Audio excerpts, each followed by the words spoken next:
मैं एक कमरे के स्कूल की इमारत के अंदर हूँ। ये अमेरिका के इतिहास के शुरुआती दिनों में बनाया गया था और अलग अलग उम्र के बच्चे यहाँ पर आते थे और वो सब यहाँ आकर पढ़ाई करते थे। और ये अमेरिका के इतिहास का एक बहुत ही खास समय था। ये मुझे एक दूसरे स्कूल की इमारत की याद दिलाता है और वो स्कूल स्कॉटलैंड के एक छोटे से स्थान केल्स में स्थित था। केल्स में परमेश्वर ने बहुत बड़ी जागृति भेजी, लेकिन उस सब की शुरुआत एक छोटे से स्कूल में हुई थी। और उस स्कूल में दो लोग बाइबल अध्ययन रखना चाहते थे, लेकिन कोई भी इस बात के लिए इच्छुक नहीं था। तो उन्होंने जागृति के लिए प्रार्थना करना शुरू कर दिया। और जब वो परमेश्वर को खोज रहे थे, परमेश्वर ने पूरे ब्रिटिश आइल्स में अपनी आत्मा को उड़ेल दिया। एक जागृति आ गई और हजारों लोग प्रभु यीशु मसीह में आने पाए। लंदन के महान प्रचारक चार्ल्स स्पर्जन ने कहा कि वो साल सुसमाचार की वृद्धि का सबसे बेहतरीन साल था। ब्रिटिश आइल्स के इतिहास में वर्षों से ऐसा नहीं हुआ था।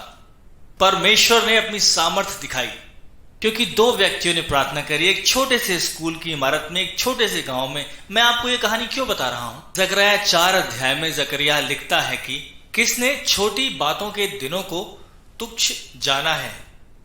और देखिए, परमेश्वर छोटी बातों में ही तो कार्य करते हैं। लोगों के जीवन की छोटी छोटी बातों में, छोटे छोटे गांवों में, छोटे समुदाय में, छोटे गांव में, ऐसे समाज में जिसके बारे में कभी किसी ने पहले सुना ही ना हो, परमेश्वर ऐसी जगहों पर ही जाकर कार्य करते हैं। देखिए, उसकी आंखें पूरी सृष्टि को ढूंढती हैं और वो ऐसे व्यक्ति को खोजती हैं जिसका हृदय उसके प्रति सिद्ध हो।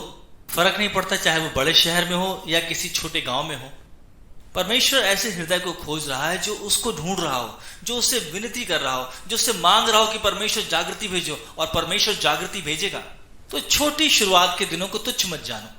मैंने बहुत बार लोगों को ये कहते सुना है कि मैं तो एक आम इंसान हूँ, मैं जहाँ रहता हूँ बहुत छोटी सी जगह है, उस जगह के बारे में कुछ भी खास नहीं, और मैं तो बहुत छोटा और बहुत ही आम इंसान हूँ।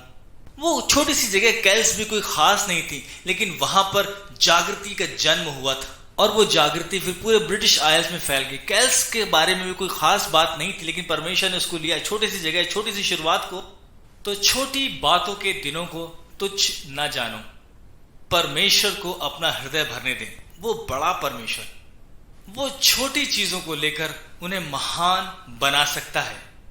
छोटी शुरुआत के दिनों को तुच्छ न जाने, अपने पूरे हृदय से परमेश्वर को खोजें।